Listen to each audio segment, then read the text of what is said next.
Hello everyone, you're watching sqadia.com, and today in this video we'll be going through the basic calcium phosphate crystal deposition disease.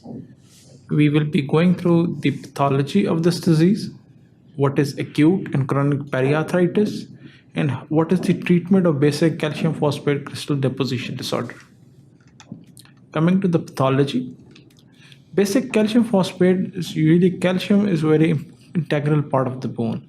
But if there is increased calcium phosphate deposition, this is actually damaging for the bone. The normal component bone has calcium hydroxyapatite crystals. But basic calcium phosphate crystals deposited in avascular and damaged part of the tendons and ligaments, usually around the shoulder, knee, and also around the chondrocytes and articular cartilage.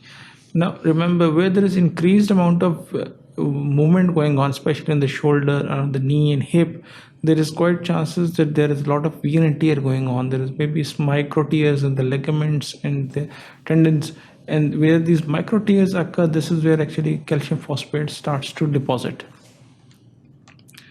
This could be due to basic crystal deposition. This basically causes local tissue damage, strained or torn ligaments.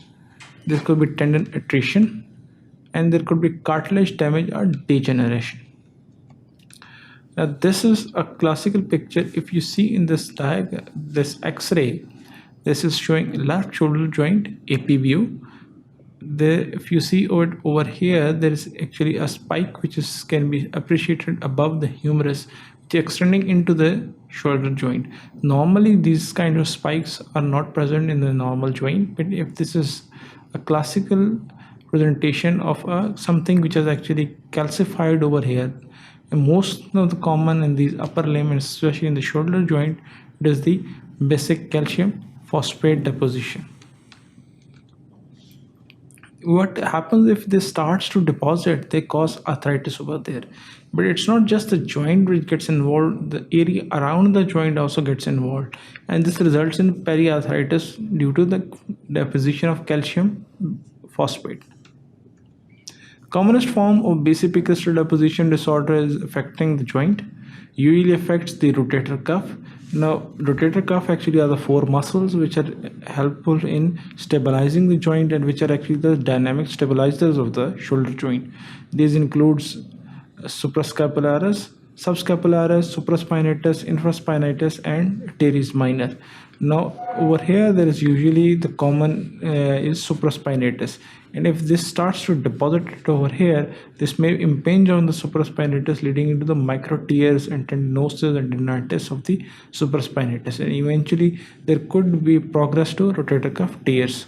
This is a schematic diagram which can be appreciated over here, is that these gets deposited in the tendons and in the ligaments of the joint and actually affect the movement and leading to painful calcium depositions. Usually it's between a female between 30 and 50 years of age complains of pain around the shoulder. Diagnosis is actually presumptive from the history is usually presents, and all other things, for example, there's uric acid normal, she is 30 to 50, there's no element of osteoarthritis. Usually it's unilateral, there's high likely it's bilateral, and it involves mostly that shoulder, right or left, which is most strained. For example, if she is a juvenile thrower from the right hand, then probably the right shoulder will be mostly affected. Crystal basic calcium phosphate actually can be only appreciated on electron microscopy, so we have to take the synovial aspirate and observe it on the microscopy. Now, if once we make the diagnosis, what is the treatment of periarthritis due to the basic calcium phosphate deposition? These include NSAIDs, because pain is the most common sign and that has most common symptom, and this has to be taken care of.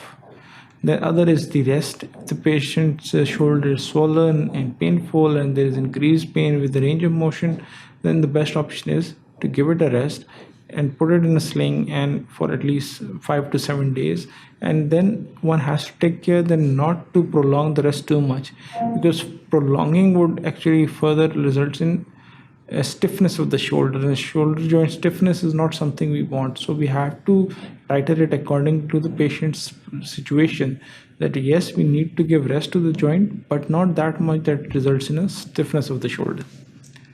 Coming other option is acute treatment is injection of steroids that give a temporary relief, and then operative removal and decompression. Usually nowadays with the advent of arthroscopy, all this can be easily done by shoulder arthroscopy. Rarely an open procedure is actually required for the treatment of these basic calcium phosphate disorders.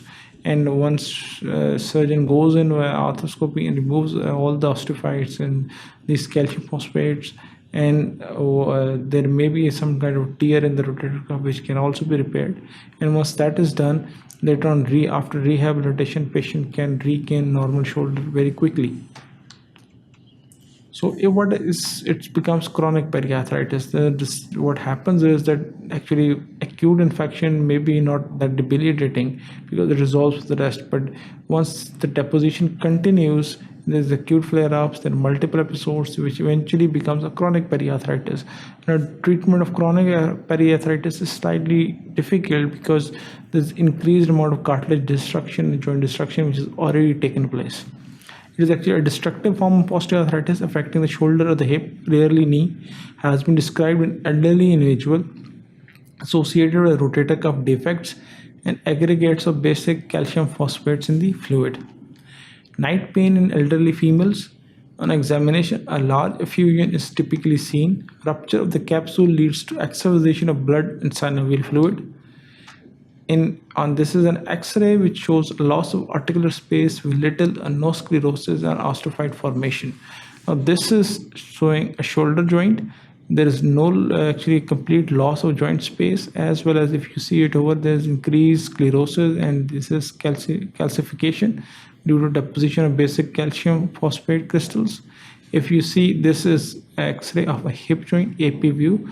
This is the right side and this is the left side. If you compare left side to the right side, you see there's loss of basically femoral head, there's loss of sphericity, there's a reduced joint space, and there's increased basic calcium phosphate deposition inside the hip joint.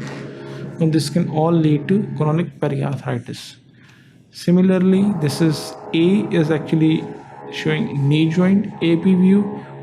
If you see it over here, and this is probably the lateral meniscus, which is actually gets calcified due to the deposition of calcium phosphate, and this could be very damaging as menisci are very important in knee mechanics. So there may be increased pain, increased limited range of motion, maybe especially during the rotatory movements, they may be highly painful. If you see it over here, this is where the triradiate fibrocartilage TFCC complex is there. This may get deposited, and this may result in painful distal radius or wrist joint. This is a shoulder joint, again AP view showing calcium deposition in the rotator cuff. So coming to the treatment includes NSAIDs for the chronic periarthritis, similar to the acute. It includes injection steroids, and you may need surgery. But in case if it's a prolonged rotator cuff tears, then sometimes maybe an open procedure is needed, but usually all type of rotator cuff tears can be easily repaired by shoulder arthroscopy. Thank you very much.